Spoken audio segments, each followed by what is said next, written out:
Jamie here with TAC Air. If you're watching this video, you probably have a gas-powered air compressor and you're probably wanting more information about the control valves that operate the gas-powered air compressors. If that's the case, you're watching the right video. In this video, we're going to go over some of the basics on why these valves need to be replaced, the different configurations, and the different options that you can get on these valves.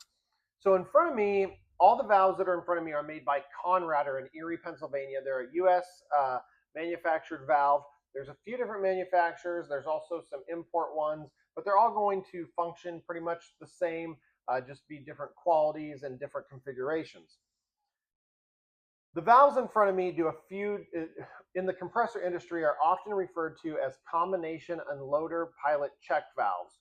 So they do a few different functions with the gas-powered air compressors. One of the main functions is these all have a built-in check valve. The check valve is what holds the air in the tank once the compressor pumps the air into the tank, keeping it from coming back out of the tank and putting pressure against the compressor head. So all these have check valves. The check valves are something that can commonly go bad over a period of time. So if the compressor is leaking pressure out depending on the kind of compressor, but if it's leaking air out of the filters once it shuts off, or it's having trouble pumping up, it seems like it's under load, the check valve in this valve is probably going to be bad, and at that point you're going to want to replace the valve. The other thing that this valve does is it has a pilot valve which also controls the unloader valve on these units. So on the side of these units, you're going to see this little fitting. This is like a compressed, basically fiber that's in this fitting that silences the air when it's pumped out to the atmosphere. So these valves, these particular valves, are going to be used on compressors that do not have head unloaders. So when the gas-powered compressor gets up to pressure, it needs somewhere for that air to go. So instead of going into the tank, it's going to go out the side of this valve out to the atmosphere through this silencer to quiet it down a little bit as the compressor unloads. So this pilot valve is going to be preset to a pressure, commonly 95 to 125, 125 to 150, or 145 to 175, depending on the compressor. You can get these in any pressure. They're also adjustable slightly. You don't want to adjust them too much.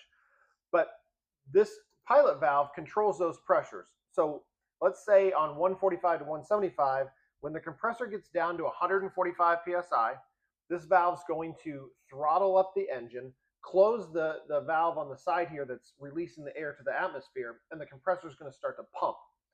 Once it gets up to pressure, this valve is going to unload. It's going to idle down the engine, and then you're going to have the air that's expelled through the side of this valve, through the silencer, out to the atmosphere.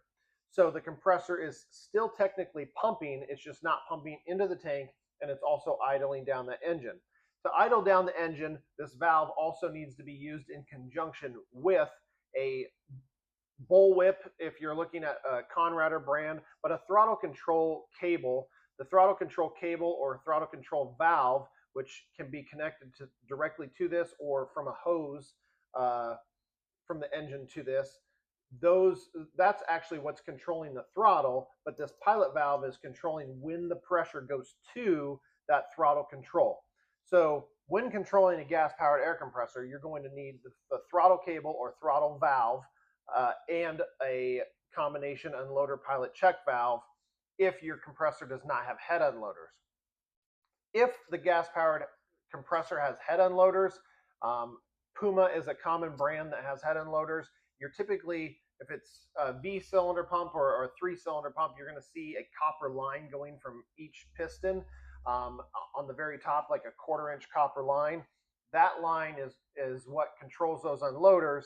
And in that case, you don't need a valve like this. You just need a pilot valve and also a throttle control cable to control that, because the pressure does not need to be expelled to the atmosphere.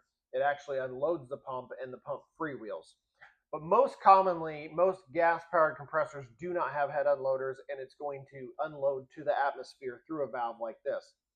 These valves in front of me are the NG series from Conrader. These are good for about up to 30 CFM. So in reference, like a 5 horsepower, in some cases 7.5 horsepower pump running with typically a 13, maybe 15 horsepower engine and below. If your engine's above that 13 or 15 horsepower, when you get into like the 20 horsepower range, you're going to need a larger valve because it's going to be over 30 CFM. And that valve is going to be if you're referring to Conrader, that's going to be the NLG series. So that's Nancy, Larry, George. These are just Nancy, George, so NG. And then they also have a smaller series for more of your portable gas power compressors called the NSG series. Those are typically used on compressors less than 20 CFM. These valves can be used on smaller compressors. So if your compressor, say, only pumps 10 CFM, you can use these valves in front of me. You just can't use these valves if your compressor is over 30 CFM. And it's not that you can't use them, it's just you're going to most likely wear the check valve out very quickly because it's not designed to handle more than 30 CFM.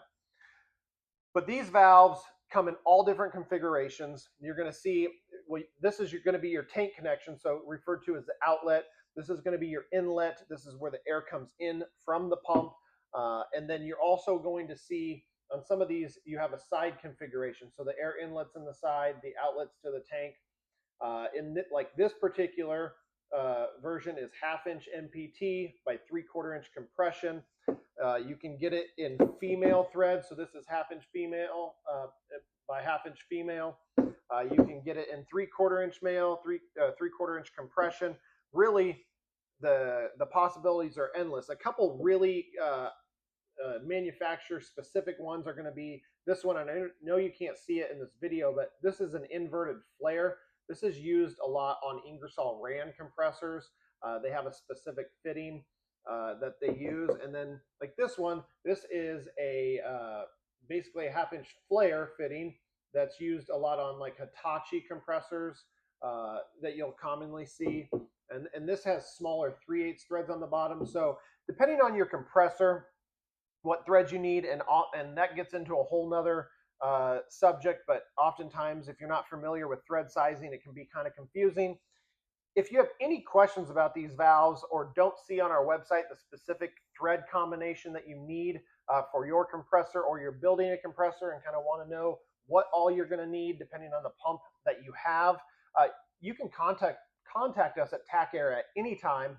That's TACCAIR, so www.taccair.com, or give us a call at 531-500-4000. Thank you for watching this video. We hope it helped out, and we will see you back again soon.